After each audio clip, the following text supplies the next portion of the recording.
우리에게 주시는 하나님의 말씀은 마태복음 8장 23절에서 34절까지 말씀입니다. 배에 오르심에 제자들이 따랐더니 바다에 큰 놀이 일어나 배가 물결에 덮이게 되었으되 예수께서는 주무시는지라. 그 제자들이 나와 깨우며 이르되 주여 구원하소서, 우리가 죽겠나이다. 예수께서 이르시되 어찌하여 무서워하느냐, 믿음이 작은 자들아 하시고 곧 일어나사 바람과 바다를 꾸짖으시니 아주 잔잔하게 되거늘. 그 사람들이 놀랍게 여겨 이르되 이가 어떠한 사람이기에 바람과 바다도 순종하는가 하더라. 또 예수께서 건너편 가다라 지방에 가심에 귀신 들린 자 둘이 무덤 사이에서 나와 예수를 만나니 그들은 몹시 사나워 아무도 그 길로 지나갈 수 없을 지경이더라. 이에 그들이 소리질러 이르되 하나님의 아들이여, 우리가 당신과 무슨 상관이 있나이까? 때가 이르기 전에 우리를 괴롭게 하려고 여기 오셨나이까 하더니 마침 멀리서 많은 돼지떼가 먹고 있는지라. 귀신들이 예수께 간구하여 이르되 만일 우리를 쫓아내시려면 돼지떼에 들여 보내주소서 하니 그들에게 가라 하시니 귀신들이 나와 돼지에게로 들어가는지라. 온 떼가 비탈로 내리달아 바다에 들어가서 물에서 몰사하거늘 치던 자들이 달아나 시내에 들어가 이 모든 일과 귀신 들린 자의 일을 고하니 온 시내가 예수를 만나려고 나가서 보고 그 지방에서 떠나시기를 간구하더라. 아멘. 오늘은 권능의 주님을 거부한 어리석은 간구라는 제목으로 함께 은혜를 나누고자 합니다. 예수님께서는요, 배에 오르게 되었습니다. 그때 예수님의 제자들이 따라가게 되었죠. 그런데요, 큰 물결이 일어나는 겁니다. 배가 물결에 덮여서 이제 막 배가 뒤집히게 된 거죠. 그때 예수님께서는 배의 뒤편에서 주무시고 계셨던 겁니다. 제자들이 깨웁니다. 주여, 우리를 구원하여 주시옵소서, 우리가 죽게 생겼습니다. 이렇게 주님을 다급하게 깨웁니다. 그때 예수님께서는 일어나셔서 이런 말씀을 하시죠. 어찌하여 무서워하느냐, 믿음이 작은 자들아. 그리고 일어나셔서 바다와 바람을 꾸짖으시니까 아주 잔잔하게 되는 그런 역사가 일어나게 됩니다. 그래서 사람들이 놀랬지요. 그리고 이 사람이 어떤 사람이기에 과연 바람과 바다도 순종하는가, 이런 생각을 했다는 겁니다. 여러분들, 우리 주님은 하나님이십니다. 하나님이 우리 인간처럼 육신의 옷을 입고 오신 것이 바로 예수님이죠.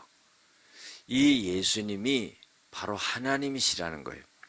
그래서 자연과 영적 세계를 다스리시는 분이 바로 예수님이다 하는 것을 우리가 알아야 됩니다. 두 번째로는요, 믿음이 있는 사람은 기적을 체험하고 믿음이 없는 사람은 단지 놀랄 뿐이다 하는 거예요. 예수님이 공생애 중에 많은 기적을 일으키셨습니다. 그런데 기적을 체험하는 사람이 있고 옆에서 구경하면 놀라는 사람이 있었어요. 여러분들, 우리가 연극을 봐도요, 평생 주연으로 나오는 사람이 있고 평생 조연으로, 엑스트라로 나오는 사람이 있어요. 여러분들, 평생 엑스트라하고 연극 배우 했다고 할 수는 없잖아요. 그렇기 때문에 주연도 해볼 수 있는 겁니다. 뭐냐면은요, 예수님을 보고 단순하게 구경만 하면 안 된다는 거죠. 예수님을 만나야지요. 평생 엑스트라만 해서는 안 되죠. 주연도 해봐야죠. 그것처럼 예수님께서는 자연 온 우주 만물을 다스리시는 그런 권능의 하나님이시라는 겁니다. 그리고 그 예수님을 믿는 자들에게는 그런 체험이 따르게 된다는 겁니다.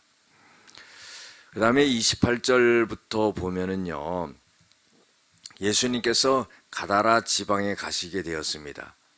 그런데요, 귀신 들린 자 2명이 무덤 사이에서 나와서 예수님을 만나게 됩니다. 근데 이 귀신 들린 사람이 예수님을 딱 알아보는 거예요. 그리고는 이런 말을 합니다. 하나님의 아들이여, 우리가 당신과 무슨 상관이 있습니까? 때가 이르기 전에 우리를 괴롭게 하시려고 여기 오셨습니까? 그러는 거예요. 여러분들, 이 귀신 들린 자가요, 뭐라고 말합니까? 하나님의 아들이라고 말해요. 세상 사람들은요, 예수님이 누군지 잘 몰랐어요. 어떻게 보면은 단순하게 기적을 일으키는 그런 분으로만, 대단한 분으로만 알고 쫓아다녔지 하나님의 아들인지를 몰랐습니다. 그런데요, 귀신 들린 자는요, 딱 알아보는 거예요. 귀신이 알아보는 거죠. 하나님의 아들이라고 그럽니다. 예수님이요, 그런 고백을 하는 이 귀신 들린 자 앞에 딱 나타나니까 이 귀신이 예수님을 알아보고는요, 요청을 합니다. 어떤 요청을 하냐면은, 많은 돼지떼가 저기 먹고 있는데 우리를 쫓아내시려면은 돼지떼에 들여보내 주시옵소서 하는 거예요. 여러분들, 귀신도 집이 있어야 됩니다. 그러니까 공중에 두루두루 돌아다닌다면은 쉬질 못하고 힘든 거예요. 그래서 제일 좋은 곳에 들어가는 것은 사람한테 들어가는 거예요. 지금 예수님이 앞에 와 있으니까 그 사람에게 들어가 있다가 예수님이 그냥 나와라 그러면 공중을 떠돌고 하는 게 힘들 것 같으니까 아예 자기들이 돼지떼에 들어가게 해 주시옵소서. 예수님이 그걸 허락하십니다. 그랬더니 귀신이 돼지떼에 들어가니까 이 돼지떼가 막 그냥 산비탈로 달려갑니다. 그래가지고는 어떻게 해요? 바다에 들어가서 전부 죽어버려요. 빠져 죽습니다. 그러니까 그 돼지를 치던 자들이 달아나서 시내에 들어가서 모든 일과 귀신 들린 자의 일을 전부 사람들에게 말을 합니다. 그랬더니 사람들이 나와가지고는 하는 말이 뭐냐면은, 예수님, 이 지방에서 떠나주시옵소서, 이렇게 간청하게 되었다는 겁니다. 여러분들, 귀신들은요, 예수님을 잘 알아봤다는 것을 알아야 됩니다. 그러나 눈앞에 계신 예수님을 몰라보는 사람들이 많았다는 것을 우리가 깨달아야 됩니다. 우리가 말씀을 대할 때 예수님이 내 앞에 계신 것처럼 예수님을 만날 수 있는 그런 사람들이 되어야 됩니다. 또 32절에 보면은 그들에게 가라 그랬어요. 이 귀신 보고 돼지떼에게 들어가라 그랬습니다. 여러분들, 주님의 말씀 한마디 말씀에 그 거센 귀신의 세력이 물러가는 걸 볼 수가 있어요.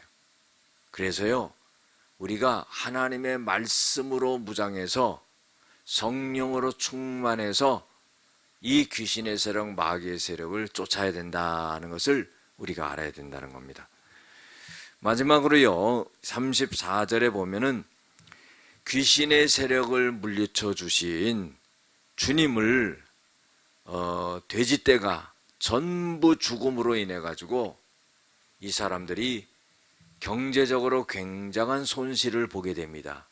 그러니까 예수님을 그 지방에서 떠나주시기를 간청했다 하는 거예요.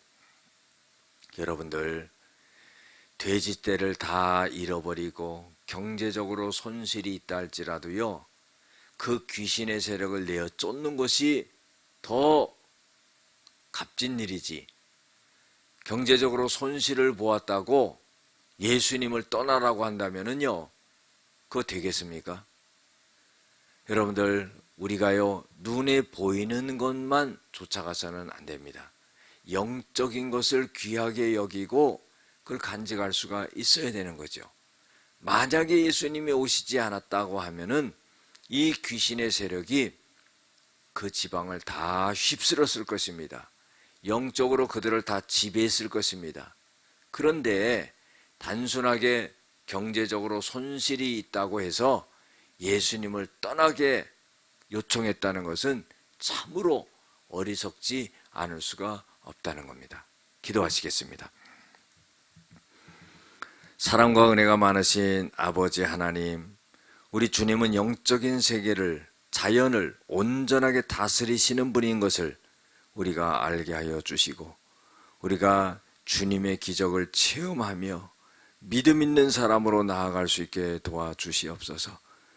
예수님이 누구인지를 분명히 알게 하여 주시고, 거센 귀신의 세력을 우리가 말씀으로 무장하여 물리치게 하여 주시고, 영적인 그런 주님을 거부한 어리석은 그런 가다라 지방의 사람들과 같이 되지 아니하도록 도와주시옵소서. 예수님의 이름으로 기도드렸습니다. 아멘.